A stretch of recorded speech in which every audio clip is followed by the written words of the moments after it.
Salve, salve, meu aluno, salve, salve, minha aluna. Atualidade aqui com o professor Tiago Pereira. Quando a gente fala dos BRICS, nós estamos falando de uma série de países que dão uma importância muito grande hoje no cenário mundial, geopoliticamente falando. Mas quando começou? Põe na tela aí, faz favor.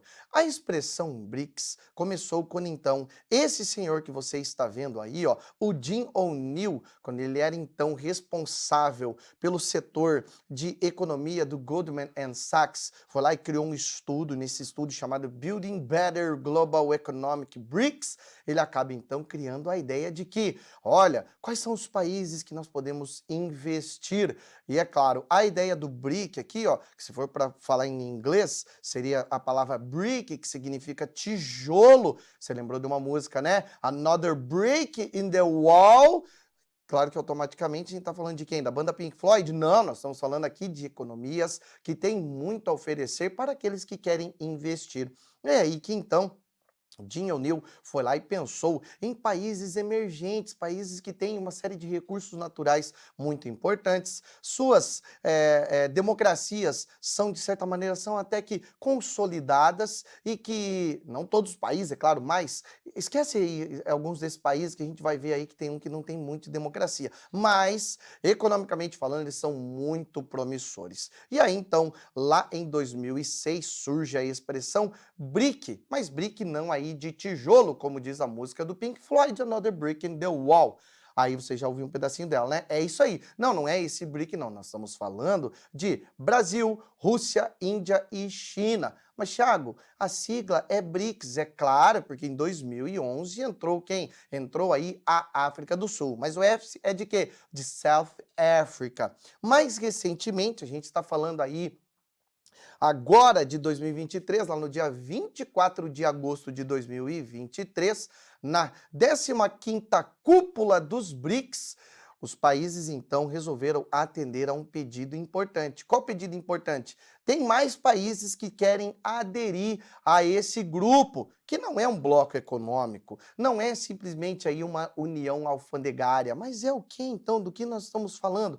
Nós estamos falando de um grupo de países que tem aí envolvidos, aí no caso você está vendo a imagem dos líderes dos países, é claro que está faltando uma pessoa ali que é Vladimir Putin, que não pôde comparecer, é claro, por conta de uma certa guerra que está acontecendo, a guerra Rússia e Ucrânia, mais chamada então invasão russa à Ucrânia, por isso ele mandou o seu ministro das Relações Exteriores, que está aí ao ladinho do presidente da Índia. Mas a ideia era a seguinte: dos 23 países que pediram aí para fazer parte dentre esses países, algumas economias muito consolidadas, alguns países que economicamente não têm nada a oferecer, os países pensaram e repensaram nessa ideia de quem é que nós vamos colocar. Claro, qual é a ideia dos BRICS? O que, afinal de contas, esses países querem? Querem a hegemonia do mercado internacional? Será que esses países querem, de fato, controlar o mundo? Ou querem simplesmente rivalizar com os países do G7? Se a gente comparar a população que tem aí esses países, nós vamos entender que é uma quantidade até que significativa. Quando era somente Brasil, Rússia, Índia, China e África do Sul, South Africa, a população concentrada desses países ficava em torno de 40, 41% da população mundial. Já no caso aí do PIB, a gente vê então algo em torno de 21% do PIB mundial. Claro que ainda se compararmos o PIB dos países que fazem parte dos BRICS, em comparação com os países do G7, a gente vê que o G7 ainda tem uma quantidade um pouco maior. E a população? A população do BRICS é maior. Mas o que então os BRICS querem? Eles querem estabelecer algo que acaba sendo unanimamente, geopoliticamente consolidado nesse mundo, que é o que? Território, que é dominação, que é contato, que é principalmente ter relações com os países os mais longínquos possíveis. Não dá para dizer que tem um padrão na formação dos BRICS. Não dá para a gente falar que tem um padrão, principalmente considerando os países que entraram, como você está vendo aí, os países que fizeram parte aí, ó, os novos integrantes, Argentina, Arábia Saudita, Egito, Emirados Árabes Unidos, Etiópia e Irã, o que esses países têm em comum? E o que esses países têm em comum com os países dos BRICS? Ah, nós podemos falar que, por exemplo, a Argentina vai acabar entrando, como a gente vai acabar vendo daqui a pouquinho aí, a gente vai ver que há uma forte influência do Brasil na entrada da Argentina, mas a Argentina não tem muito economicamente a oferecer, principalmente agora nesse momento em que está em crise. Mas e alguns países aí que chamam muito a atenção, países do Oriente Médio, por exemplo, nós estamos falando aí, ó, dos Emirados Árabes, do Irã, da Arábia Saudita. Vejamos aí para começo de conversa, os Emirados Árabes Unidos. Esse que está aí na foto, esse que está aparecendo aí, é o príncipe saudita Mohammed bin Salman, que é hoje quem comanda literalmente os Emirados Árabes Unidos. É um país que vem crescendo ultimamente, tem a sua economia pautada no petróleo, e aí a gente começa a perceber que pode ser que os países dos BRICS não têm nada em comum, mas agora juntando-se aí Rússia, China, Emirados Árabes Unidos, Arábia Saudita e, é claro, o Irã, nós vamos ver que tem alguns países que têm muito petróleo aí, vamos combinar, hein? Quase dominam 50% da produção de petróleo do mundo. Isso se não for mais. Tá, mas a entrada aí dos Emirados Árabes Unidos acaba chamando atenção para um detalhe surreal. O problema relacionado aí à democracia. Emirados Árabes Unidos, não, perdão, esse aqui é o príncipe da Arábia Saudita. Pô, tô me enganando, foi mal aí, tá? É o príncipe da Arábia Saudita, Mohammed bin Salman. É esse camarada que governa hoje a Arábia Saudita.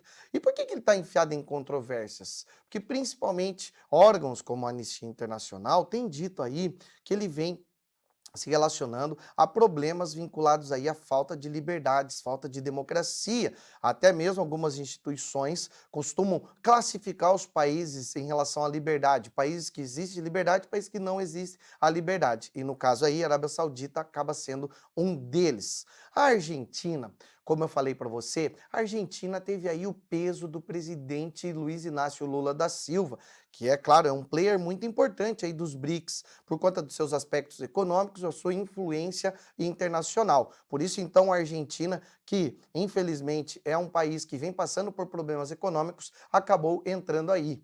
Agora, e o Egito? Por que o Egito entrou nos BRICS? Se o Egito também, da mesma maneira que a Arábia Saudita, Emirados Árabes Unidos e Irã, não são países assim tão livres, onde a liberdade não acontece, o que o Egito tem a oferecer? O Egito, infelizmente, também democraticamente falando, depois da Primavera Árabe, tendo aí como seu responsável, como seu presidente Abdul Fattah Khalil al-Sisi, infelizmente, o Egito pode até ter apresentado um crescimento, segundo o Banco Mundial, em 2022, de aproximadamente 5,8%, mas isso não quer dizer muito para outros países. Mas, se os BRICS têm algum interesse, fica tranquilo, entre as 23 opções de entrarem aí, o Egito acaba sendo uma delas, acabou sendo uma delas que entrou. Além do Egito, tem outro país no continente africano que acaba fazendo parte, e nesse caso é pela influência da África do Sul, que é quem? A Etiópia. A Etiópia, infelizmente, apresenta o pior PIB per capita do planeta Terra, é menos de US$ 1.000 por pessoa, o que traz, é claro, somente problemas. Mas, segundo o Banco Mundial, é um país que apresentou crescimento econômico entre 2021 e 2022 de aproximadamente 6,4%. E nisso, é claro, nós estamos falando também de um país que está geopoliticamente muito bem localizado, está lá na região chamada de Chifre da África, onde ali passam muitas embarcações. Nós temos ali o famoso Mar Vermelho.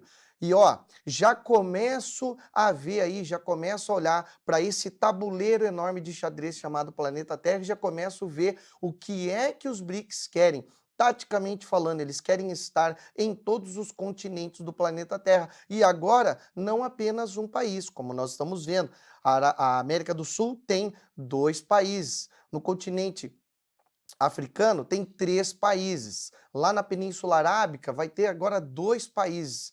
E agora, é claro, entre a Europa e a Ásia, tem aí de peso gigantesco a Rússia e a China. Mas, para engrandecer, né, ainda mais, não somente nos aspectos econômicos, mas também geopolíticos, nós temos aí então a entrada, principalmente considerando um país que vem despontando muito na economia, de quem? Dos Emirados Árabes Unidos. Esse aqui sim, os Emirados Árabes Unidos. Esse prédio que você está vendo aí é o edifício Burj Khalifa, famosíssimo prédio aí, que demonstra o quê? A riqueza em uma economia alicerçada no petróleo. E aí nós começamos a entender o seguinte: quem mais depende de petróleo no mundo? Automaticamente os países que fazem parte aí do G7 têm uma dependência muito grande.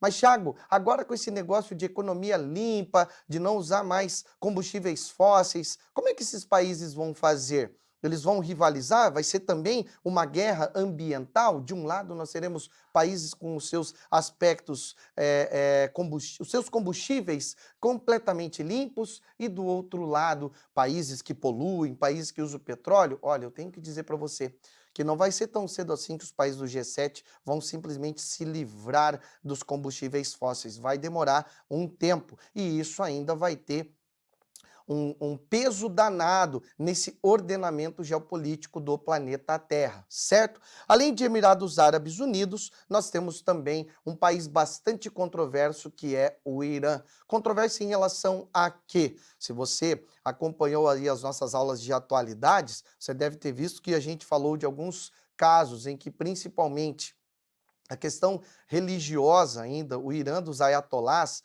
no caso aí o ayatolá Ali Khamenei, onde esse país que praticamente é uma teocracia, onde o seu presidente Ebrahim Raisi vai praticamente ser comandado pelo Ali Khamenei, a gente acaba vendo então um mando diretamente relacionado à religiosidade.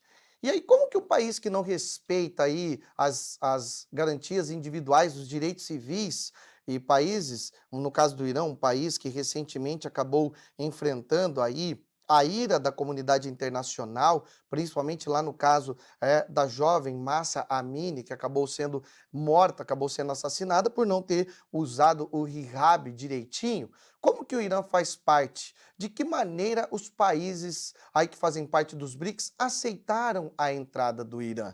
Então a gente percebe que nesse caso esse jogo político tem a ver, é claro, diretamente com o que? Uma aversão ao Ocidente. É aí que a gente acaba percebendo então a felicidade. Quem é que está por detrás disso tudo muito feliz? É o país que junto, fazendo parte ali somente do grupo dos BRICS, não os novos BRICS, que inclusive vai ter que mudar a denominação. Por enquanto nós vemos aí nomes aventados, como por exemplo, BRICS Plus ou BRICS mais aí em português. Mas o país que manda por enquanto, que tem um peso gigantesco, é inclusive a sede do novo Banco de Desenvolvimento dos BRICS é nesse país, é a China. Se a gente parar para pensar, não é assim uma economia tão consolidada, se a gente comparar com outros bancos e os investimentos que outros bancos têm, como por exemplo o Banco Mundial, aí o Banco Asiático de Investimentos em Infraestrutura, também o Banco Interamericano de Desenvolvimento e o próprio Banco de Desenvolvimento da América Latina.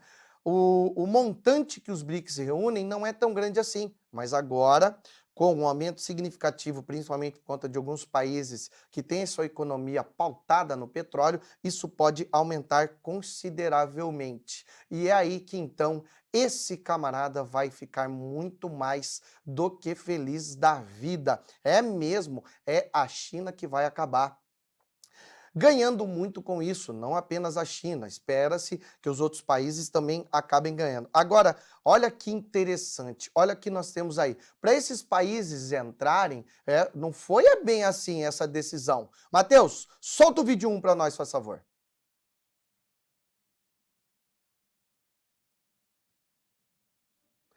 Não foi nada fácil essa reuniãozinha aí, ó. onde então ali um grupo mais fechado, onde apenas ali o presidente Lula, Xi Jinping decidiram no final, então vamos bater o martelo, é agora que vai entrar a Argentina e eu não quero saber, a Argentina vai entrar sim, então tá, se a Argentina entrar, eu também preciso do Irã entrando. Lembrando, estava a Rússia participando e a gente tem aí o Irã fornecendo armamentos para a Rússia. Então você percebe que aí no caso dos BRICS não tem um padrão em relação aos países que vão entrar. Tem país que é democrático, tem país que é não democrático. Agora, de uma coisa eu sei, já tem gente acusando golpe aí no Ocidente, como por exemplo Emmanuel Macron. Matheus, põe o segundo pra gente.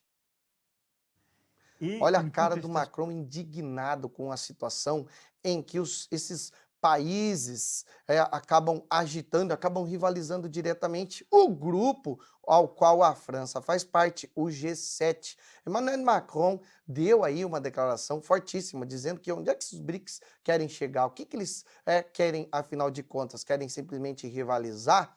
Colocam países que não respeitam as democracias? É isso que está acontecendo? Pois bem, pelo sim, pelo não, entre mortos e feridos, claro que nós vamos ver ainda os capítulos dessa minissérie chamada BRICS, o que será do mundo muito mais adiante, envolvendo não apenas economia, política, geopolítica, guerra, aspectos culturais e muito mais. Eu vou ficando por aqui. Se você gostou, deixe o seu like, compartilhe isso aqui e não esqueça, vem com a gente para você conseguir a melhor aprovação. Tamo junto, vamos para cima e vamos quebrar a banca.